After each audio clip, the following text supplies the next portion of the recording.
Warung gaib tepi jalan. Saya ini kalau dari kampus selalu pulang larut malam. Bukan ada mata kuliah tambahan, melainkan nongkrong-nongkrong gak jelas untuk refreshing dengan teman-teman. Melihat jam tangan sudah menunjukkan pukul 23.30 malam, saya dan ketiga teman saya, sebut saja namanya Ivan, Rizky dan Sony memutuskan untuk pulang. Dan seperti biasa saya dan Sony selalu bareng, karena jalur ke rumah saya searah dengan jalur ke rumahnya. Kami berdua menggunakan sepeda motor masing-masing. Di awal perjalanan menuju pulang, kami menjalankan motor beriringan satu sama lain. Malam kali ini ditemani hujan rintik-rintik yang dinginnya cukup menembus jaket dan membuat saya menggigil. Tiba-tiba Sony meminggirkan motornya dan mengajak saya untuk mampir bila ada warung nanti, karena kami memang belum makan sejak tadi siang. Setelah saya menyetujui, kita pun kembali jalan, dan saya jalan di belakang Sony. Di perjalanan yang sepi ini, hanya ada beberapa pengendara. Sebenarnya malam ini malam yang aneh, biasanya saya pulang jam 0.30 saja tak sepi seperti ini, walaupun hujan rintik-rintik, masih ada orang yang berlalu lalang. Namun saya tepiskan pikiran itu, mungkin itu hanya perasaan saya saja. Sialan, malam ini memang begitu dingin sekali. Saya kurangi kecepatan motor karena dingin yang membuat konsentrasi saya buyar saat mengendarai motor. Tiba-tiba Sony yang di depan saya berhenti. "Kenapa san motor lu?" tanya saya kepada Sony. "Tadi gue gak lihat ada polisi tidur gede banget, gue hantam aja. Makanya gue berhenti untuk ngecek takut kenapa-kenapa nih motor," jawab Sony. "Polisi tidur? Setahu gue ini jalan gak ada polisi tidurnya, dan gue dari tadi di belakang lu juga gak lihat lu ngehantam apapun," seru saya. Dan hal ini membuat kacau pikiran saya. Apa yang terjadi dan apa mungkin Sony hanya bercanda? Sony gak mungkin bercanda karena setahu saya dia itu orangnya kalem dan untuk bercanda pun jarang sekali. Setelah Sony mengecek motornya, kita kembali berjalan. Saya melihat-lihat sekitar, ternyata hanya saya dan Sony saja yang berada di jalan malam itu, dan itu membuat saya heran dan penasaran. Tak lama dari kejauhan samar-samar lampu 5 watt, dan begitu semakin dekat, itu ternyata sebuah warung. Warung itu tepat di sebelah kiri sebuah baleho atau papan iklan besar yang masih kosong, belum ada iklan yang terpampang. Akhirnya Sony dan saya berhenti dan mampir ke warung tersebut. Pas saya turun dari motor, tiba-tiba saya tersandung papan kilometer yang tingginya selutut, dan cukup membuat kaki saya sakit. Ya sudahlah, faktor dingin dan sedikit kecapean membuat saya gak melihat adanya papan kilometer itu. Kami berdua masuk ke warung tersebut. Tersedia bangku dan meja. Kami pun duduk. Setelah kami duduk, keluarlah seorang ibu-ibu dan seorang bapak, sepertinya mereka suami istri, dan menyapa dengan ramah sambil tersenyum. "Pesan apa mas?" tanya ibu warung itu sambil tersenyum. "Pesan kopinya 2 bu. Kalau ada makanan ringan, seperti roti juga pesan 2 ya bu," jawab Sony. Ibu itu pun tersenyum, dan kembali masuk ke warung untuk membuatkan kopi. Sambil menunggu, saya pun iseng-iseng bertanya kepada suami si ibu warung.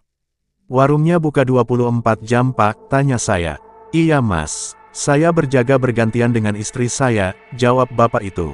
"Malam ini dingin sekali pak dan jalan begitu sepi sekali," ujar saya. Dan bapak itu hanya tersenyum kepadaku. "Ini mas kopi sama rotinya," ujar ibu warung sambil menyuguhkan kopi dan roti yang kami pesan. "Oh iya, terima kasih ya bu," jawab Sony. "Saya buatkan tahu isi juga. Dingin-dingin begini enak loh mas untuk isi perut mas-mas ini, masih hangat loh mas," ujar ibu warung. "Iya bu, terima kasih," jawab saya. Lagi-lagi ibu itu tersenyum kembali kepada saya dan Sony. Lalu saya ambil tahu isi itu, kebetulan saya sangatlah lapar karena menerjang dinginnya malam ditambah rintik hujan. Setelah saya makan, ternyata enak juga tahu isi ini, begitupun juga sambalnya, sampai-sampai saya dan Sony habiskan tanpa tersisa. Seperti biasa, sehabis makan saya bakar sebatang rokok sambil menyeruput kopi hitam hangat.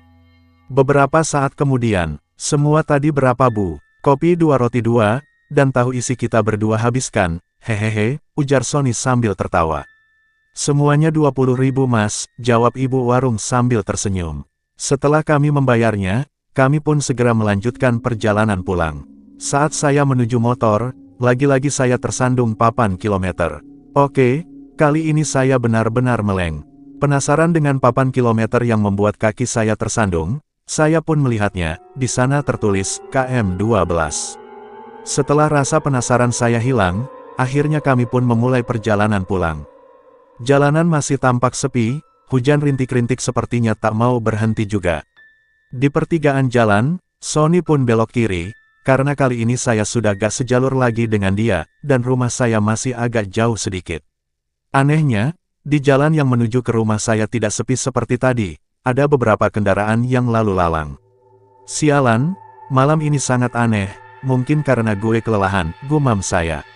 Sesampainya di rumah, saya sholat isya dan membersihkan diri. Mata pun belum mau menutup alias belum ngantuk. Saya pun mendengarkan lagu. Tiba-tiba HP saya berdering ada panggilan masuk, ternyata itu Sony. "Tadi lu ngerasa aneh gak selama perjalanan pulang, Dit?" tanya Sony melalui telepon. Iya sih," jawab saya, "kirain gue doang, Dit. Motor gue pas dicek di rumah, ternyata gak ada yang rusak. Padahal tadi gue hantam polisi tidur gede banget cuy," ujar Sony. "Iya syukur deh San, sorry, gue capek banget nih. Gue tutup dulu ya, besok di kampus saja ngomonginnya," jawab saya. "Oh, oke Dit," ujar Sony. Karena perjalanan tadi membuat saya stres gak seperti biasanya, akhirnya saya memutuskan untuk tidur dan menutup telepon dari Sony. Akhirnya saya pun tertidur. Seperti biasa alarm HP saya pukul 5 pagi berdering untuk membangunkan sholat subuh. Mata terasa berat untuk melek, namun betapa kagetnya saya karena terlihat samar-samar bapak dan ibu warung itu sekarang tengah berdiri di sudut kamar saya dengan muka pucat dan tanpa berekspresi. Sepertinya saya antara sadar dan tidak, atau hanya berhalusinasi saja. Sialan, apaan lagi ini? Saya pun tertidur kembali dan melewatkan sholat subuh. Pagi pun menjelang, jam menunjukkan pukul 7 pagi. Saya pun bergegas untuk berangkat ke kampus. Saya berencana berangkat melewati jalan semalam dan melihat apa benar ada warung di situ. Teringat ada papan iklan besar dan papan kilometer 12 di sana. Akhirnya saya sampai di jalan yang kemarin saya lewati. Ternyata jalan ini tidak sesepi malam hari. Dari kejauhan terlihat papan iklan besar. Setelah saya dekati, di sana juga terdapat papan kilometer bertuliskan KM12 yang membuat saya tersandung semalam. Ya, tidak salah lagi. Ini tempat saya dan Sony semalam mampir ke sebuah warung. Dan betapa kagetnya saya, karena tepat di sebelah kiri papan iklan besar yang masih kosong itu, ternyata hanya sebuah kebun kosong yang ditumbuhi rumput ilalang dan semak belukar, tidak ada satupun warung di situ. Namun, di dalam kebun terlihat dari kejauhan ada sebuah rumah kosong yang nampak tua. Rumah itu atapnya sudah runtuh sebagian. Entah saya berhalusinasi atau tidak, di sana terlihat sosok perempuan melambaikan tangan dari dalam rumah tua itu. Dengan jelas saya lihat rambutnya panjang, bergaun putih. Wah, itu membuat saya gemetar dan saya cepat-cepat starter motor untuk segera pergi dari tempat itu. Karena saya belum sarapan dan gemetaran akibat hal sialan tadi, akhirnya saya berhenti di tempat jualan nasi uduk. "Bu, nasi uduknya satu ya," ujar saya. "Ya Mas," jawab ibu itu. "Jalan sekitar sini pun sangatlah ramai, apa mungkin bila malam hari sepi sekali ya," gumam saya dalam hati. "Ini Mas nasi uduknya," ibu itu memberikan nasi uduk pesanan saya. "Iya, terima kasih Bu," jawab saya. Rasa penasaran membuat saya bertanya kepada ibu itu. "Bu, apa kalau malam jalanan ini sepi sekali? Tidak ada kendaraan yang lewat sama sekali?" tanya saya. "Oh, tidak Dik. Kalau malam, di sini lumayan rame, apalagi ditambah truk-truk bermuatan yang diperbolehkan jalan di atas jam 10 malam, jawab ibu itu. "Oh begitu ya Bu," ujar saya. "Kenapa Mas? Kok Mas pucat begitu? Sedang sakit ya?" tanya ibu itu.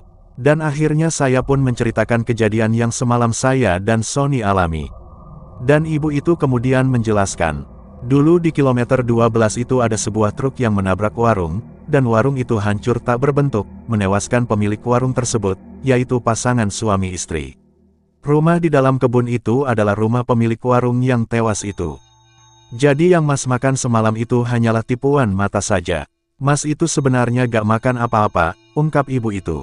Saya sering melewati jalan sini, tapi baru kali saya merasakan hal seperti semalam, ujar saya. Ya, kemana-mana banyakin doa ya Mas, timpal ibu itu. Setelah mendengar penjelasan ibu warung itu, saya pun rasanya ingin pingsan. Berarti penampakan di kamar saya tadi pagi itu bukan halusinasi saja, melainkan penampakan hantu pemilik warung itu. Akhirnya saya tidak memberitahukan hal ini ke Sony. Saya takut dia jadi trauma akan hal ini.